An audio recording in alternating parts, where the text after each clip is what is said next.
Have you ever felt like dropping everything and going to work behind a bar before realizing that you handle social interactions about as well as your legs would handle a 3-story drop? Yeah, me either.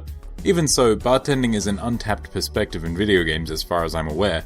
Bartenders are exposed to so many different people, and if popular media has anything to say about it, they're basically professional listeners, like therapists with zero medical knowledge. So a visual novel style bartending game makes a lot of sense, right? Let me tell you about VA11 Hall A, henceforth referred to as Valhalla because holy shit that is a mouthful. The year is 2070X and Glitch City has become a haven for greedy corporations, where overzealous law enforcement and infectious nanomachines oppress those less fortunate. Life is honestly pretty terrible, with food shortages and corruption running rampant, so it's not uncommon for folks to drown their sorrows in one of the city's various dive bars, such as Hall A of the BTC certified bar coded VA11 or Valhalla to its staff and regulars. The game puts you in the shoes of Jill, one such staff member, in the weeks leading up to Mega Christmas and tasks you with serving drinks and offering a friendly ear to the bar's various clientele.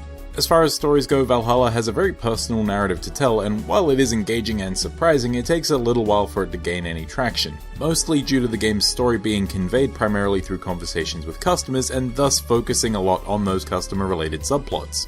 The game does hint heavily at Jill's own story, but it isn't until midway through its second chapter that anything really comes of it. When it finally does kick into gear, I found the plot to be a surprisingly relatable story about getting older and trying to assert some control over your life before it's too late. Until Jill's plot really comes into its own, the various clientele subplots within the game are the focus, and thankfully they carry it fairly well. The characters themselves are diverse and interesting, and conversations with them serve as a window into the wider world of Valhalla, which, despite riffing off of dystopian cyberpunk themes and ideas from various works of fiction, ends up feeling fairly unique. Valhalla's world building is steeped in references to everything from RoboCop to professional wrestling, and although it deals with themes found across plenty of cyberpunk fiction, it has a sense of humor that keeps it from being just another angsty, neon-soaked philosophy journey. That isn't to say that Valhalla can't be angsty at times. I mean, most of its characters have at least one tragic element in their backstory, but that comedic element ends up making the game's emotional beats just that little bit more effective. What's more, the humor ranges from the weird and wonderful, like Corgi Businessman and Mega Christmas, a holiday inspired by a wrestling Santa Claus if in-game lore is to be believed, to a more down-to-earth, relatable, and at times dumb humor, like the player character barely being able to contain her laughter when someone orders a bad touch cocktail. Most of Valhalla's humor certainly does come from the game's often outrageous situations or ideas, but I'd be crazy to not mention the writing style, which is simple, blunt, and weirdly relatable all at once. It manages to carry the game as far as I'm concerned, since the gameplay itself could use a little something to flesh it out. The actual mechanical aspects of Valhalla aren't quite what you'd expect from a visual novel style game. While most of your time is spent in conversation, you don't actually get any traditional dialogue choices. Conversations play out in a mostly linear fashion, and the only thing that affects those conversations are the drinks that you choose to serve. More often than not, your customers tell you flat out what drink they'd like, but occasionally they'll ask for a type or flavor instead. That's when you bust out your handy guide, find an appropriate drink, and then mix it according to the instructions. Simple, right? You're given 5 ingredients, modifiers for aged or on the rocks, and the recipes are all pretty explicit about what you need to do to throw a particular drink together. You can double a drink's ingredients to make a big version of it, and some drinks allow for optional alcoholic content, meaning you can make certain drinks as soft or hard as you or your customers like. But here's the thing. Your customers won't always ask for a particular drink, or even a type or flavor. Sometimes they'll ask for their usual. Sometimes they'll ask for one thing but subtly hint that they want something else. Sometimes they won't even ask for a drink, they'll just exhibit an emotion, and it's up to you to figure out what drink they like when they're in that headspace. Upon completing the game once, I can't say that I know conclusively how much these different drink choices change the flow of the narrative, but it certainly gives you the illusion of a branching narrative at the very least. But I've got to say that I'm slightly disappointed by the lack of tension with regards to Valhalla's core gameplay mechanic. There's no time limit to mixing drinks, and you'll always have your recipes on hand, so the only difficulty is remembering or figuring out the order, and even that is taken care of by Jill herself, who reminds the player of orders, assuming that she's been able to focus on work thanks to your daily pre-work purchases. After all, Valhalla doesn't simply take place inside the bar itself, instead also following Jill's home life, which consists of sitting at a desk with her cat, browsing the internet via her phone, and purchasing random items to keep herself focused. The in-game internet offers one of the most real message boards I've ever seen in a game, in terms of content at least, and it serves as another window into Valhalla's wider world, which is honestly one of my favorite aspects of the game. Beyond gleaming some story info or drink clues from the in-game internet, most of your out-of-bar experience is an opportunity to spend your saved money.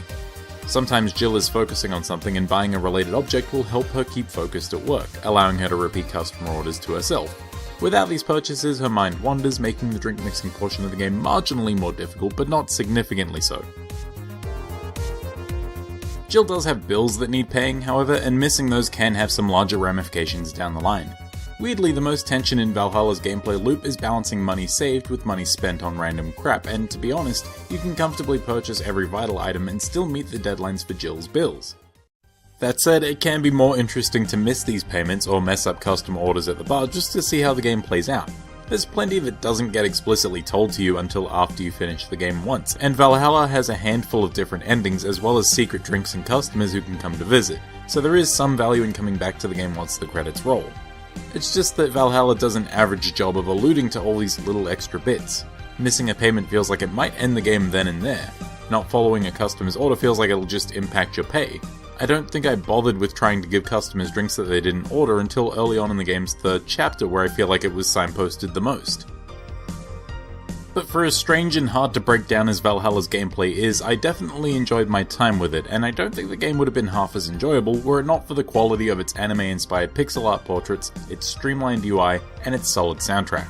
Valhalla is super stylish, with a cast of cool and unique characters that vary wildly in terms of design, and as with most cyberpunk works, features plenty of good use of color in its otherwise dark setting. But that soundtrack, man, it is top-notch. It's filled with plenty of synth and synth rock tracks of varying tempos, and the game even allows you to set the playlist for your nights at the bar. It's a cool feature, at least the first few times you get to pick a new playlist, but overall, you'd be hard-pressed to find a bad track in the bunch, so I kind of wish the game would just let you play it all on a loop. With all that said, VA11 Hall A, or Valhalla, is good. It's not much of a traditional game, and even for a visual novel it's lacking a few things that one might expect, but at the end of the day I really enjoyed my time with Valhalla. It's stylish, it has a great soundtrack, and I felt absorbed in the majority of the stories that the game wanted to tell. It may not be the most tense gameplay experience around, and it can be bad at encouraging players to break away from what the game literally asks them to do, but overall I found Valhalla to be a unique experience, and would recommend it to anyone with a love of cyberpunk or visual novels. Just adjust your expectations going in.